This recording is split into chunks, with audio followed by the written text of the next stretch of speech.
Just how much torque does this little brushless 20-volt SKIL impact wrench really have? We'll find out in a moment. Just a couple of days ago, SKIL launched a whole new line of compact brushless tools in both their 12-volt and 20-volt platform. Now, some of those tools are just upgraded tools, and some of the tools are brand new tools. One of them is this IW6739 20V if you want the kit, and it's their 3/8 drive 20-volt impact wrench, again running on their brushless motor. Now, this guy's supposed to have over 200 foot-pounds of torque, and it's a pretty small little tool. Now, let's dive in and take a closer look at each one of these features.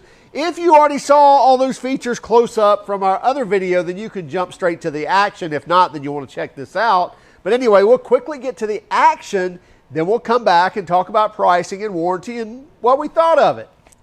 Well, if you saw our video on all the new SKIL tools that they just released, 10 new ones that are either brand new or either updated, shrunken down to be compact, more powerful, etc. Anyway, then you probably saw this 3/8 20-volt impact wrench, but we did not use it and we didn't dig into the specific details and how much torque it develops and all that type of stuff. Well, we may have mentioned some of that, but anyway, if you want to skip to just the action now, you could do that as well. But let's talk about this impact wrench. So this is meant to be a compact impact wrench. It's not a mid torque.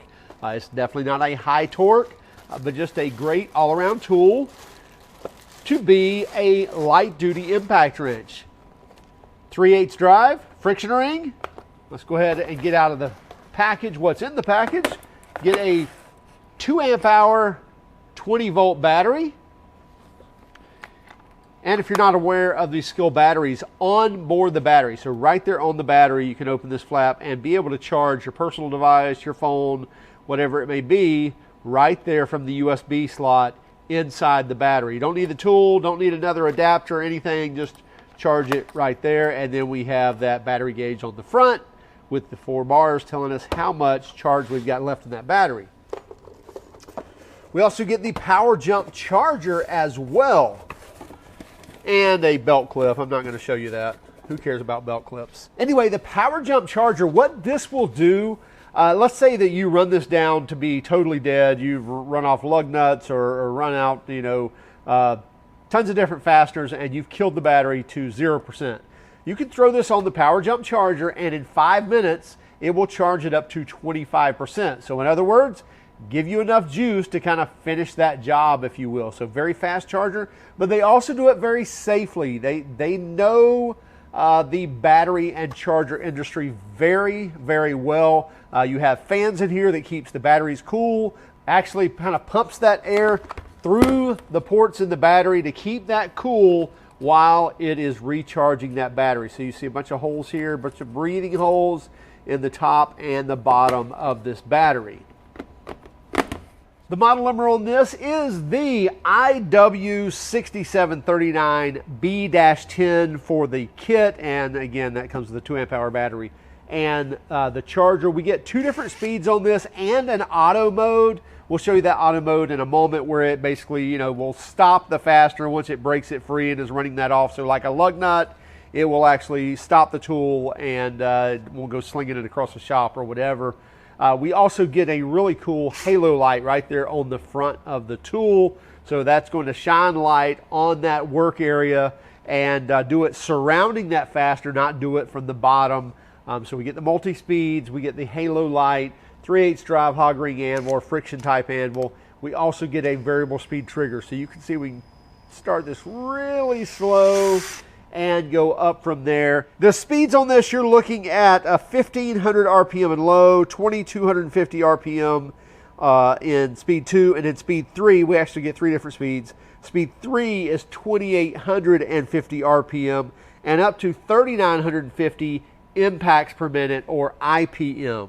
Now, fastening torque is set to be 170 foot-pounds, with removal or loosening torque being 220 foot-pounds. The tool is just under 9 inches tall, or just over 9 inches tall. You're looking at right about 9.5 inches, a little less than 9.5 inches tall. but from the front of the tool to the back, less than 5 inches. So very compact tool. And then weight on this, I believe we're right at the 3 pound mark, if I'm not mistaken. We'll weigh it with this 2.0 battery, or 2 amp hour battery. Yeah, 3 pounds, 1 ounce for an impact wrench.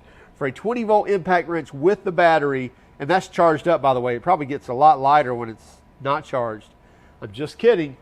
Anyway, 3 pounds, 1 ounces with the battery and the tool. Now let's take this over and see how it performs. And also on the halo light, we can set this to have a 10-second, shut off. So, after you let go of the trigger, it stays on for 10 seconds, then goes out. You can also set this, since it is such a great light, as a 10-minute work light. So we just push a button down here on the base, and then when we pull the trigger, it will actually stay on for 10 minutes, so you can use it like a flashlight or a work light. Okay, we're over on our test bench, and we're going to test the torque of the Compact Series SKIL 3/8 drive impact wrench running on the 20 volt battery platform. You see we have a fully charged battery, and we are in reverse. Now let's go ahead and torque these bolts.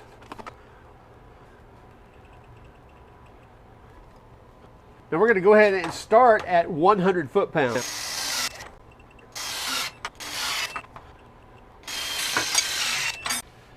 Okay, so we've got our fasteners torqued. Now I do have to use this adapter, which is TIG welded onto the socket, so there's no movement there. Some will argue we're losing force. I actually think we're probably gaining a little due to mass and so forth, but bottom line is I had to do this because I can't get a 3/8 drive 33 millimeter socket. So you can see here, this is a 33 millimeter socket. They don't make that in a 3/8 drive. So we've got an adapter TIG welded on to the socket. Let's get started. 100 foot-pounds, and let's go into speed 3. We're in reverse. Here we go at 100 foot-pounds. You can watch these index marks on the socket. Should be able to tell you if this turns. We'll give it 10 seconds. If it does not start turning by 10 seconds, it does not get the point. If it is moving at 10 seconds, we will let it go ahead and finish. Okay, 100 pounds, not a problem.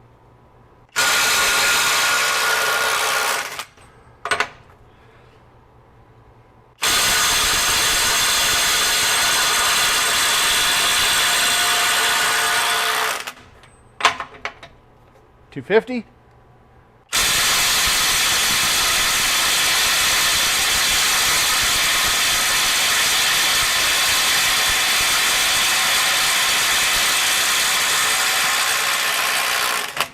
So it was turning, but ever so slightly. I think that's probably the end of the road for this. We'll go ahead and chalk up a 300 foot-pounds, see if it'll do that. And by the way, I think our first fastener here, we've seen that actually go slower than the next step up a couple of times now. We checked it out. It didn't see any bad threads, but we'll go ahead and replace that one. So if you notice that the 50 foot-pounds was slower than the 100 foot-pounds, it's not because this fastener is bad. It's because this one, I think, is getting some wear on the bottom edge or the back side of those threads, and we'll replace that faster. We're not going to worry about it since it accomplished that and accomplished the next two as well.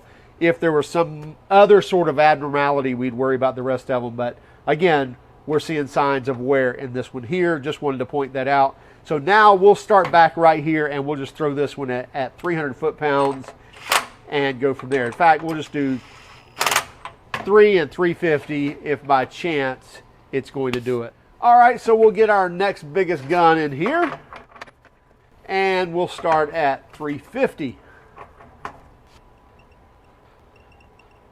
Actually, we'll start at 300. We have not done 300 yet. We'll start at 300 and then go to 350.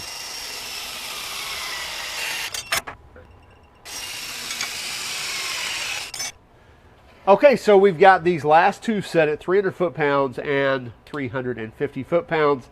I think probably the first one is the only one we'll need. And here we go. On start, we see our yellow indexing mark, and we'll give it 10 seconds. 300 foot-pounds.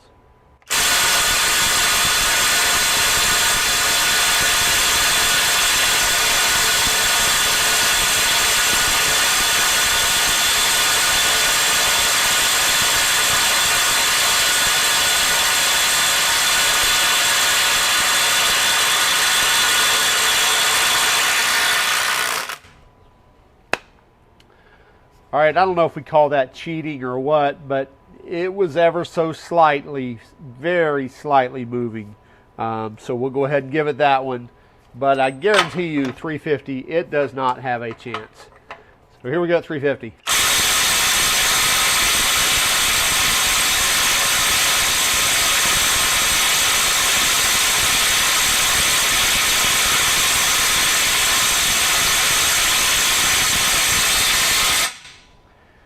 Gave it plenty enough time. It did not budge on that. I don't think it should really get 300, but we're going to be nice and give it 300 anyway.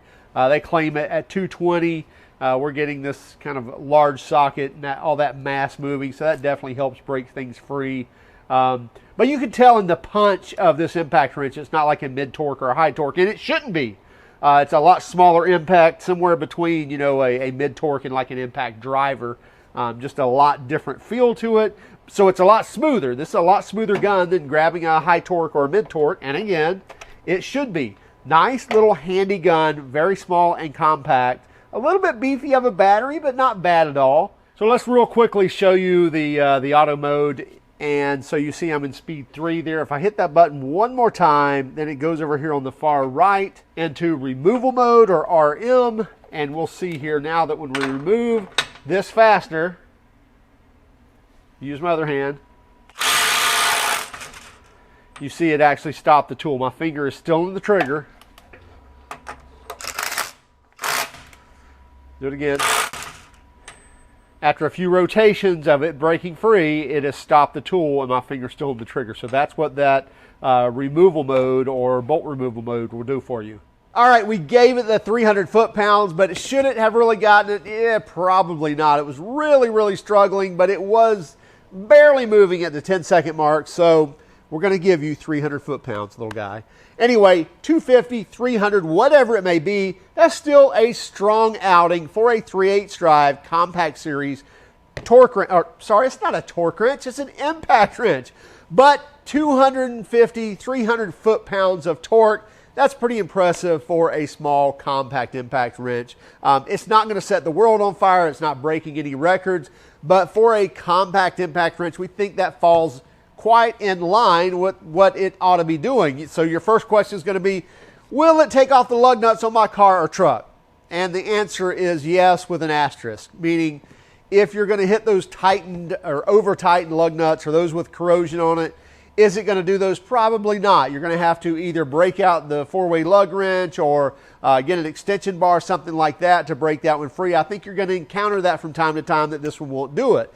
Now, if you torque those lug nuts on and come right behind it and take this wrench, will it take it off, this impact wrench? Absolutely. It will have the torque to remove those fasteners. But once they've been on the wheel a while, once they've been through some different seasons, if you will, sometimes you get some corroded and stuck fasteners, and this is probably not the impact wrench that's going to bust everything loose. And again, I wouldn't intend for this one to do that. It's a compact impact wrench. So you say, well, Tim, it had enough to do 300 foot-pounds. Why won't it take my lug nuts off? We're not going to get into that whole argument right now. I'm just going to say, if you're buying this to take off lug nuts on your light truck or small car, expect, say, 1 in 10 lug nuts for it to not be able to do it, and be ready to somehow overcome that need to take that lug nut off.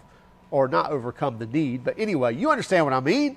And somehow overpower what this can put out to be able to take that off, whether it's manually or you have a mid-torque or a high torque. Price on this, guys, $129 all in, with the battery, with the charger, the tool, and a 5-year warranty. $129. I don't think you can beat that price. You can find them on Amazon. You can also find them at Lowe's. We'll have a link in the description. So check it out for yourself. Again, it's the IW6739 B-10 if you want the kit. Not sure if you can even get it as a bare tool. Anyway, follow us on Instagram, Facebook, Twitter, and even TikTok. And if you don't mind, would you hit that like and subscribe button if you haven't done so already? And by all means, did you hate our video? Then give us a thumbs down.